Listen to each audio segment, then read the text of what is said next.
Salut Briefstory, c'est Nicolas. Je suis le cofondateur de Futures Factory. C'est une plateforme qui accompagne les designers et les marques de sneakers dans leurs projets, qu'ils soient 100% virtuels ou physiques.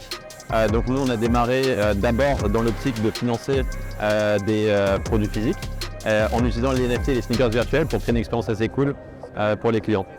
Donc là, depuis notre lancement, on a déjà plus de 70 designers et marques qui travaillent avec nous. On a fait énormément de drops qui sont 100% virtuels d'ailleurs. Et l'idée, c'est qu'un jour, ces sneakers virtuels puissent être utilisés dans les jeux vidéo, on peut s'amuser avec aussi en réalité augmentée, ou alors servent tout simplement d'investissement pour des fans de sneakers, des fans de ces designers-là.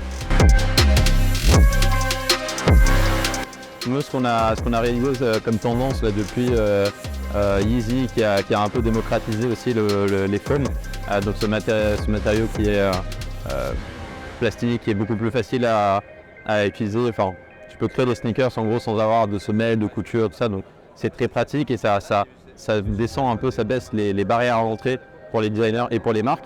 Donc là, ce qu'on constate, c'est qu'il y a des marques, des entreprises qui se focalisent sur le 3D print de sneakers, qui permettent à des gens par exemple de scanner leurs pieds et de faire imprimer des chaussures vraiment à la demande et sur mesure. Donc ça, c'est une grosse tendance qui, je pense, va exploser dans les années qui viennent. Donc là, c'est un peu le début. Nous, on est bien sûr, comme on est en contact avec tous ces designers-là, c'est pour ça qu'on les met en avant et on veut accompagner ces designers là-dedans. On crée des partenariats avec Hewlett Packard, par exemple, qui a créé son unité footwear pour vraiment se concentrer là-dessus, sur cette industrie. On bosse avec Zellerfeld aussi, qui est une société qui s'est spécialisée là-dedans. Donc, c'est pour ça qu'on a beaucoup de sneakers imprimés en 3D derrière nous. Ils sont d'ailleurs certaines en sculpture pas portable, mais d'autres comme celle qui est juste derrière moi, d'un designer japonais qui celle-là elle est portable pour le coup. C'était super sympa, super content de voir que les gens déjà aiment le bouffe.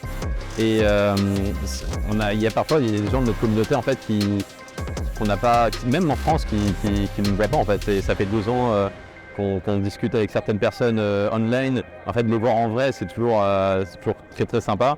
Donc rien ne pourra remplacer, on va dire, le contact réel. Et là, il y a des gens qui sont venus d'Allemagne, des États-Unis, qu'on a pu rencontrer. Donc là, depuis 6 mois, on a commencé à bosser sur des avatars qui vont être utilisables dans plein de jeux vidéo, qui vont inciter à collectionner les sneakers de notre écosystème de créateurs et qui vont pouvoir monter de niveau, donc en fonction des sneakers qu'ils collectionnent, ou même d'actions marketing qu'ils font pour notre écosystème, pour nos designers ou autres. Et l'idée, c'est qu'on rende aussi notre projet plus collaboratif. Les propriétaires de ces avatars, en gros, pourront choisir les projets que nous, on ira financer. C'est-à-dire que 25% des produits de la vente de la plateforme et aussi des avatars iront financer les projets les plus prometteurs de designers et de marques. On lance les avatars d'ici 2 mois environ, donc vers le mois d'avril normalement.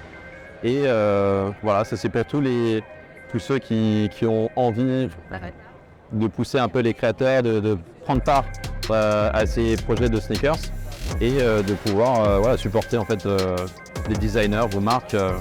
Je trouve que c'est assez unique en fait, il n'y a que Web3 qui peut créer ce genre de modèle économique où tu es à la fois un consommateur, quelqu'un de la communauté et un investisseur en quelque sorte de projet. Donc voilà, c'est assez excitant ce qui se prépare.